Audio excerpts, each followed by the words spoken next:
Hello everyone and welcome back to Tech Idea. Here we make tutorials on topics that might be helpful to you in one way or the other.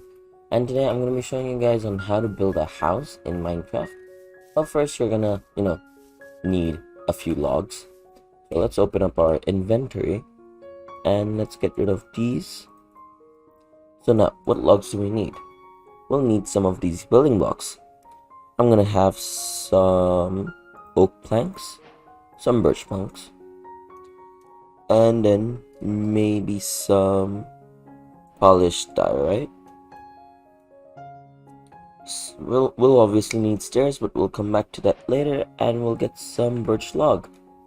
So since it's gonna be a house, we're gonna make it into not really sure how big we want the house to be. Let's keep it a bit short. But we'll put a log here.